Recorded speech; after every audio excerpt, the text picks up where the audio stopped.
Assalamualaikum warahmatullahi wabarakatuh. Saya Jacqueline dari kelas MJ701 ingin mempresentasikan dan juga mengerjakan tugas ujian tengah semester mata kuliah Etika Bisnis. Oke. Hari ini saya ingin membahas bahwa banyak perusahaan, terutama dalam industri makanan, kosmetik, dan kesehatan, belum sepenuhnya jujur dalam menyampaikan informasi produk mereka.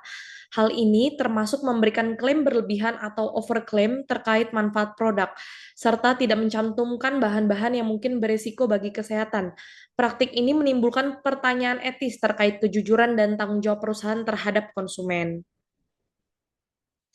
Berikut adalah salah satu berita yang masuk di liputan6.com tentang dokter estetika ungkap daftar skincare yang overklaim hingga ditemukan bahan berbahaya hidroquinone.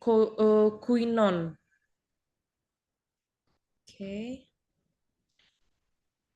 Dari artikel tersebut dan dari pembahasan kali ini, Jacqueline ingin memberikan pandangan mengenai praktik overclaim dalam industri skincare. Apakah setuju atau tidak? Jelaskan dalam bentuk prinsip etika bisnis.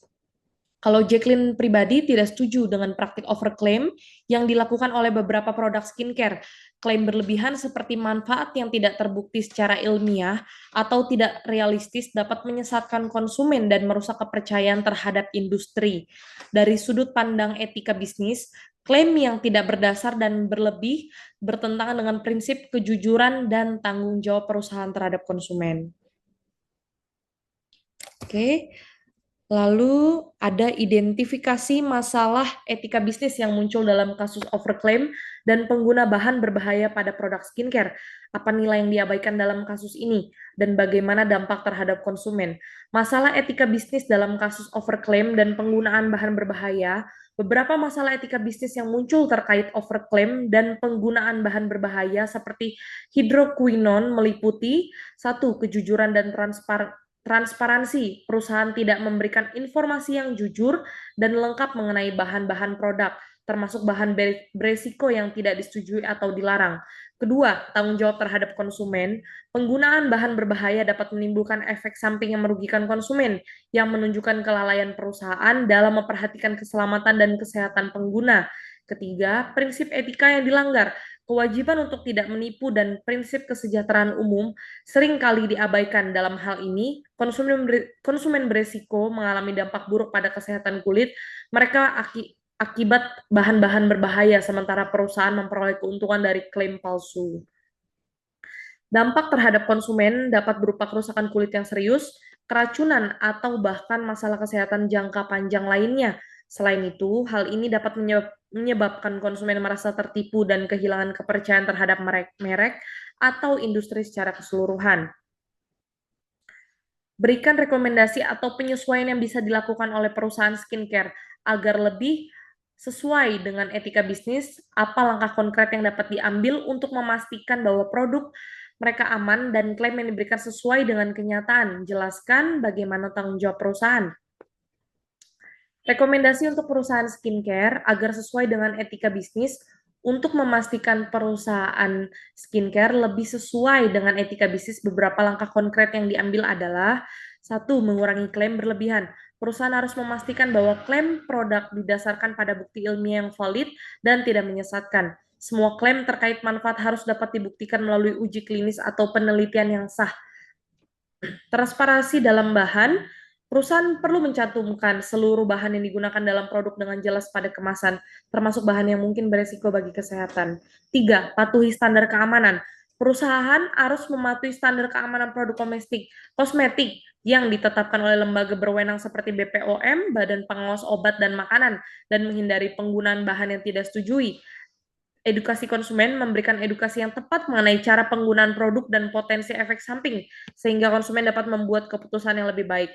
Penyesuaian ini akan meningkatkan tanggung jawab perusahaan, meminimalkan risiko terhadap konsumen, dan menciptakan hubungan yang lebih transparan serta saling percaya antara perusahaan dan konsumen. Identifikasi peraturan pemerintah atau kebijakan yang relevan di Indonesia terkait keamanan produk kosmetik dan skincare seperti aturan BPOM. Jelaskan langkah yang perlu diambil agar sesuai dengan peraturan dan standar yang berlaku. Peraturan pemerintah atau kebijakan yang relevan di Indonesia. Di Indonesia, produk kosmetik dan skincare diatur oleh BPOM melalui Peraturan Kepala BPOM Nomor 17 Tahun 2015 tentang pengawasan produk kosmetik. BPOM mengatur seluruh tahapan mulai dari pengembangan produk, peredaran, hingga pengawasan produk di pasaran. Beberapa aspek yang diatur meliputi pendaftaran produk. Semua produk kosmetik yang beredar di Indonesia harus terdaftar dan memperoleh izin dari BPOM.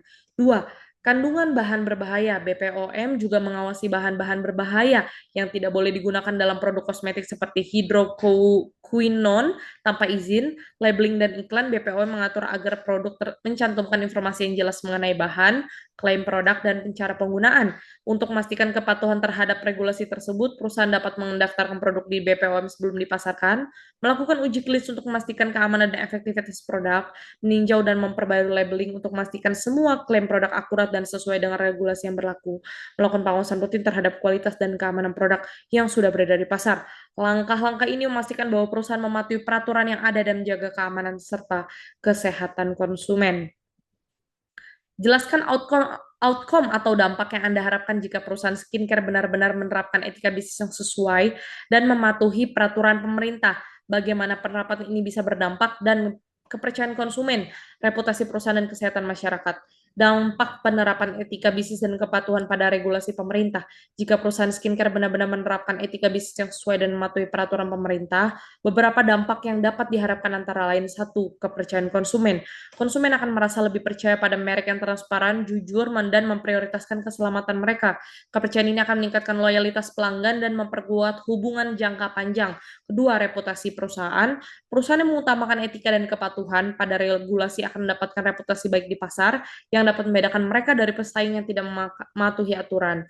Tiga, kesehatan masyarakat. Dengan mengurangi resiko penggunaan bahan yang berbahaya, perusahaan berkontribusi secara kesehatan kulit masyarakat secara umum, mengurangi masalah kesehatan terkait kosmetik yang dapat merugikan konsumen. Secara keseluruhan, penerapan etika bisnis yang baik dan kepatuhan terhadap regulasi akan menciptakan lingkungan pasar yang lebih sehat, transparan, dan bertanggung jawab yang membawa manfaat bagi semua pihak yang terlibat, termasuk konsumen, perusahaan, dan pemerintah.